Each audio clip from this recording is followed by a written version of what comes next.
Alexandre Solonich, le John Wick russe. Chers lecteurs, si vous êtes amateur de films d'action, de suspense et de tueurs à gages, vous avez certainement entendu parler du personnage de John Wick, le tueur à gages le plus dangereux du monde. Un homme qui ne craint pas la mort, qui ne connaît ni la défaite ni la reddition.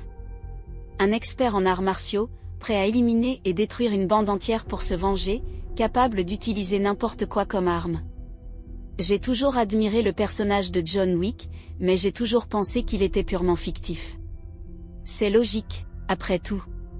Je n'aurais jamais cru qu'il puisse exister quelqu'un maîtrisant diverses techniques de combat, passionné par les armes et possédant un instinct de combat si fort qu'il pourrait utiliser n'importe quoi comme arme, sauf dans les histoires imaginaires. Eh bien, en réalité, le personnage de John Wick est inspiré d'un homme réel. Tout comme dans le film, cet homme était fort et féroce, ne craignant pas la mort et refusant la défaite. Faisons donc la connaissance d'Alexandre Solonich, l'inspiration derrière John Wick. Alexandre Solonich est né le 16 octobre 1960 à Kourgan, en Sibérie occidentale, dans l'Union soviétique, au sein d'une famille pauvre. Dès son plus jeune âge, il a montré une grande force, un sens aigu de la justice et un patriotisme russe hors du commun. Il aimait les armes, la lutte, les bras de fer et les sports masculins. Tous ses amis partageaient les mêmes passions. Ironiquement, la vie de ses meilleurs amis a pris une direction totalement différente de celle d'Alexandre à mesure qu'il grandissait. Après avoir terminé ses études secondaires, Alexandre a reçu un ordre de conscription obligatoire. En Union soviétique, la conscription était obligatoire et la lettre de conscription était perçue comme une sorte de malédiction pour la plupart des Russes et des habitants de l'Union. Mais Alexandre ? Il a célébré cette lettre et a rapidement préparé ses affaires pour partir. Il a été affecté à une unité de chars et envoyé dans les forces d'occupation soviétiques en Allemagne de l'Est, selon les registres officiels.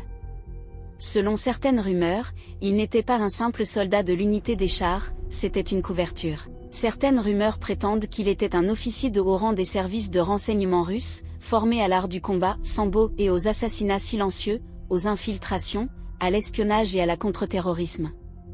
Il aurait été chargé de missions difficiles pour éliminer des espions et des officiers de l'OTAN en Allemagne de l'Ouest. Après avoir terminé sa conscription, il a rejoint l'académie de police russe, où il a reçu une nouvelle formation. Il a été diplômé et envoyé travailler dans les patrouilles du ministère de l'Intérieur russe, ce qui a rendu les rumeurs plus crédibles.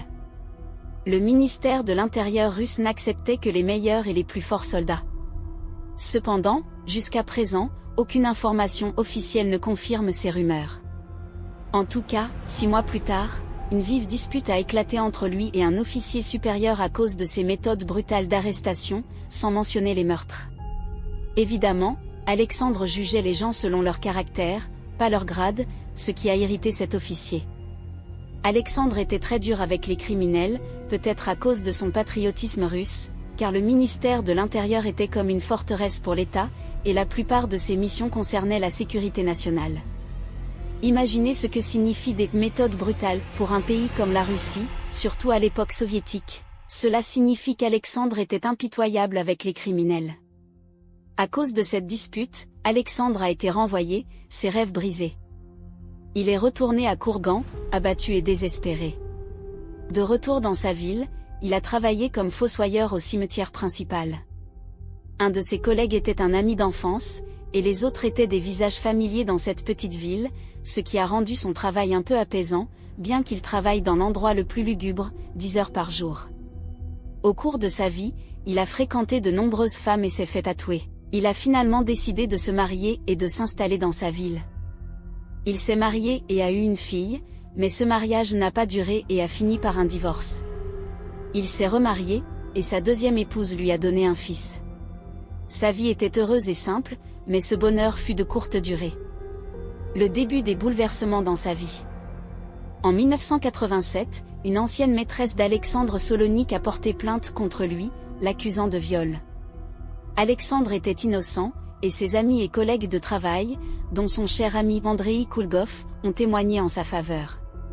De plus, l'accusation était manifestement fabriquée, car la femme a changé de nombreux détails au cours des différentes séances. Il est probable que l'officier de police qui l'avait expulsé ne se contentait pas de son renvoi mais voulait également l'emprisonner, fabriquant ainsi toute l'histoire. Et il a réussi, Alexandre a été condamné à 8 ans de prison. Alexandre a tout compris. Avant d'être envoyé en prison, il a demandé au juge 5 minutes en privé avec sa femme et son fils pour leur dire au revoir. On leur a accordé une salle séparée et laissé seuls. Dès que la porte de la salle a été fermée, Alexandre Solonic a embrassé sa femme et son fils, puis il a brisé la fenêtre, a sauté du 2e étage et s'est enfui en courant.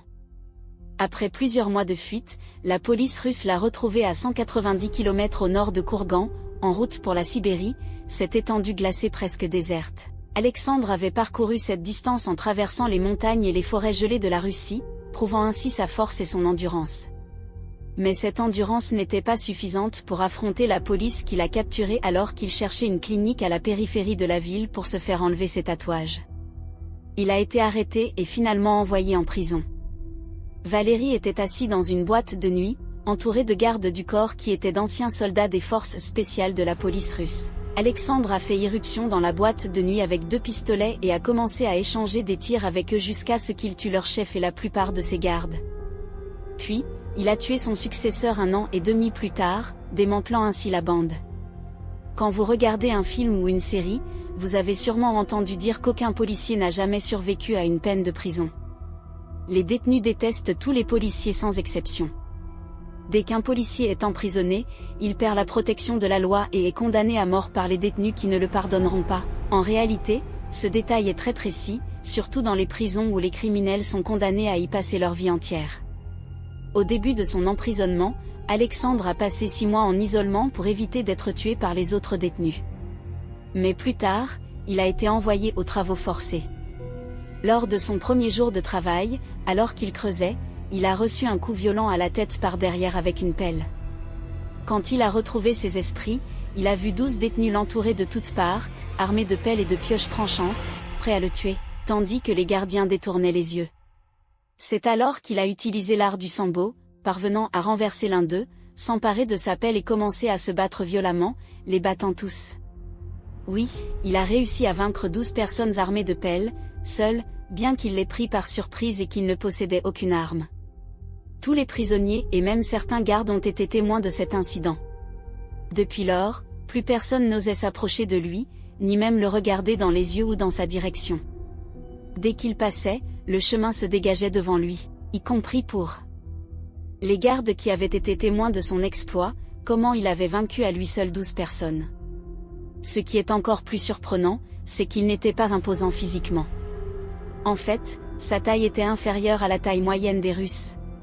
Cela signifie que la moitié des prisonniers qui l'ont attaqué étaient plus grands et plus costauds que lui.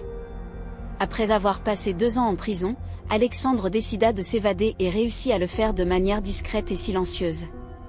Il passa à travers plusieurs points de contrôle et rassemblements de garde, mais les leçons de la clandestinité et de l'espionnage qu'il avait apprises auparavant lui furent utiles au point qu'il ne découvrit son évasion qu'une fois qu'il était trop tard, et il retourna à la ville de Kurgan.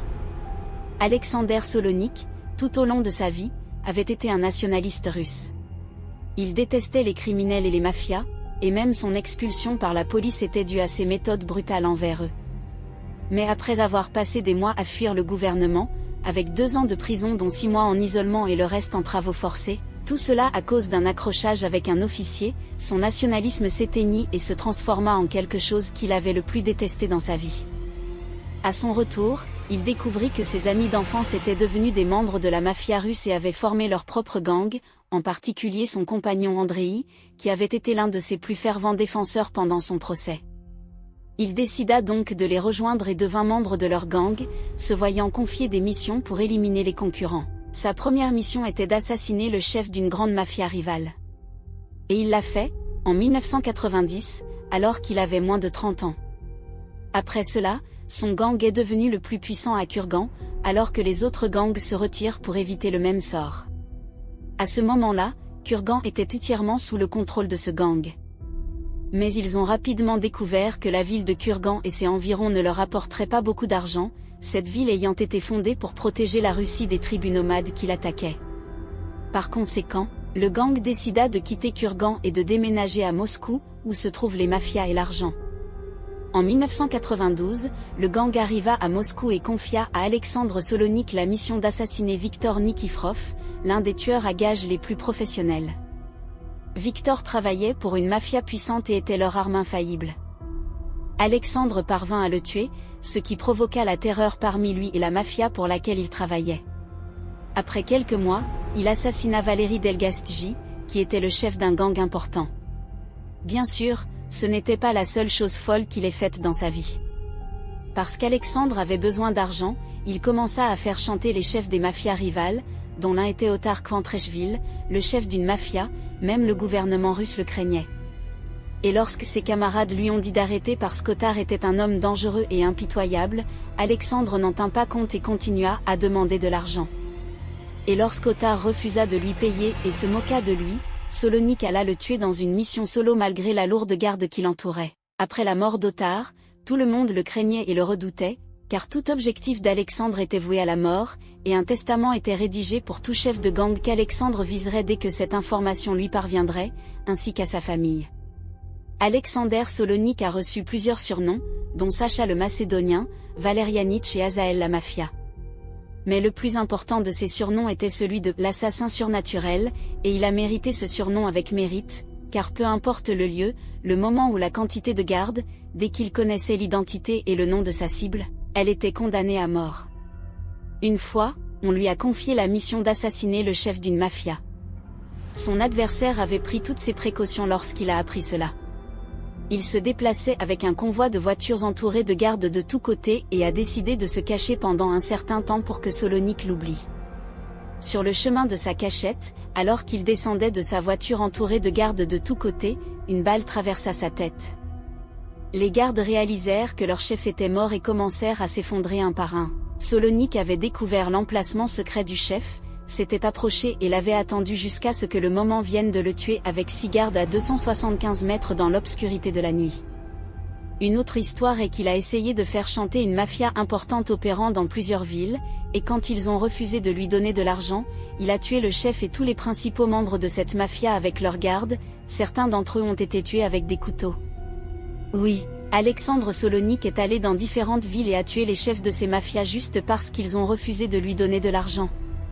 Les méthodes d'Alexandre étaient nouvelles et variées.